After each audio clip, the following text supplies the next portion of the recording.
In first week of May, I led a photographic safari in the jungles of central India, Tadoba, Pench and Kanha National Park, where we spotted and photographed 13 different tigers in as many as 20 different sightings. It all started with the very first safari in Tadoba. Mowgli, the male tiger, obliged us at the very beginning of our 10-day safari. However, he was at a quite large distance, cooling himself in the Pandarpani lake. And 400mm lens coupled with 1.4x converter over a crop sensor body of D500 and an inbuilt 1.3x crop within the body, making an overall reach of effective 1100mm focal length, was just sufficient to take this photograph. But a day later, the same tiger Mowgli gave us some good photo and video opportunity from a very close distance. It also allowed us for experimentation with different focal lengths and formatting.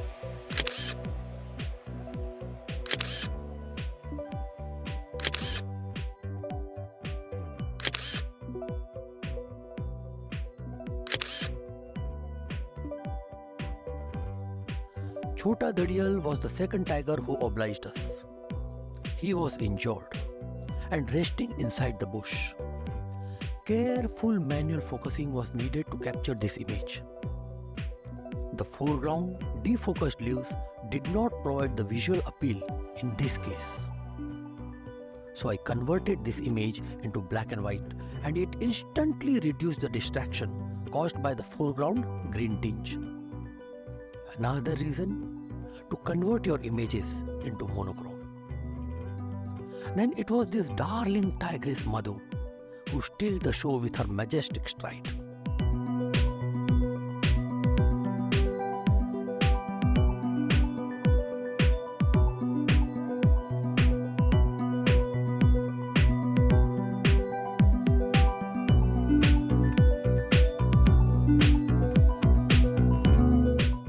Marking her territory, she provided some neat and clean shots.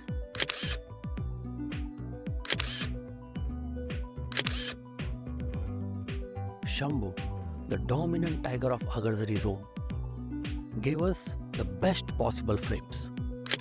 The frame which any wildlife photographer would like to have in his armory. Same evening, another male tiger called Taru walked towards us on the bank of a water pond.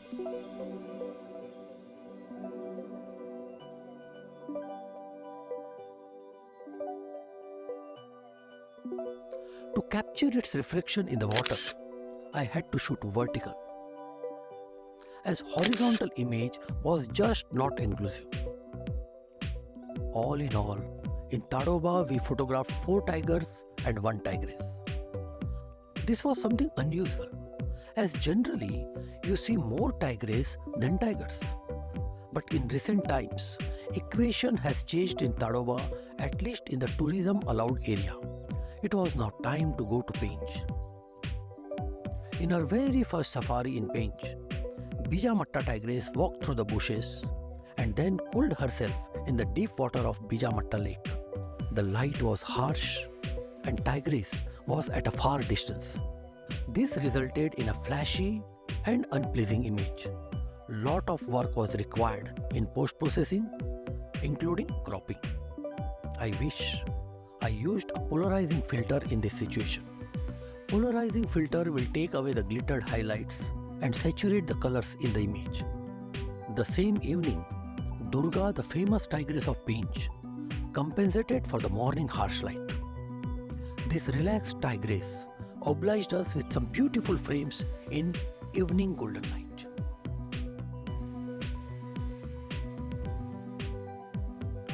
Whenever you have an opportunity, use natural elements to frame your images. Compose prudently to enhance the final impact an image provides. Do you know that Bijamatta tigress and Durga are first cousins? We photographed them on the same day, Bijamatta in the morning and Durga in the evening. Bijamatta is daughter of tigress Langdi, while Durga is daughter of tigress Baginnala. Both Baginnala and Langdi are daughters of famous tigress of Pench, the Badima. Badima is also the mother of another famous tigress of Pench called Mataram or Collarwali. Next morning, we again saw Bijamatta and a huge male tiger called L-mark. He has this distinct L-shaped mark on his left cheek and hence the name. After 3 safaris in Pench, we moved to Kanha National Park. The best tiger sighting was awaiting.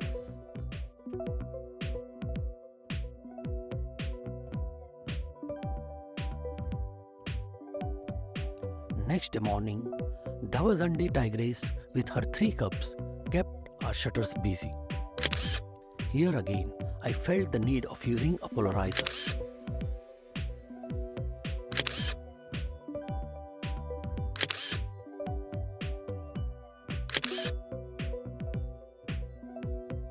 That evening, Diwan Behra Tiger was a showstopper.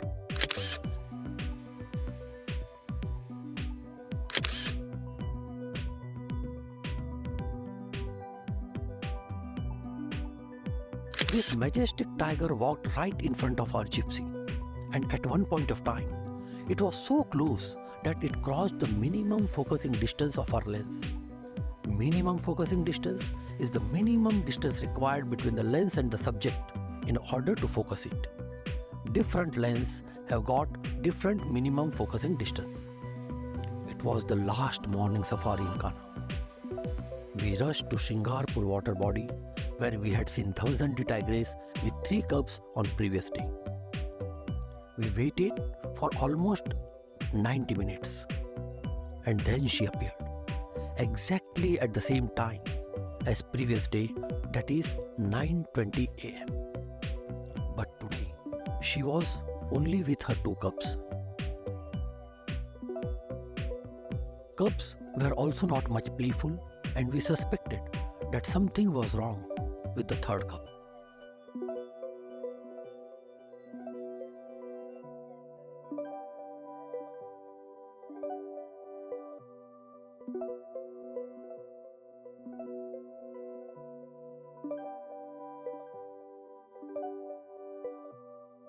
Remember, this Tadoba Andhari Tigress had delivered 5 cubs. Out of these 5 cubs, 3 are remaining, and today we saw only 2. But thankfully, at the time of recording this video, my guide informed me that 3rd cub is alive and Tigress was sighted yesterday with her 3 cubs. So that ends our safari in a good note.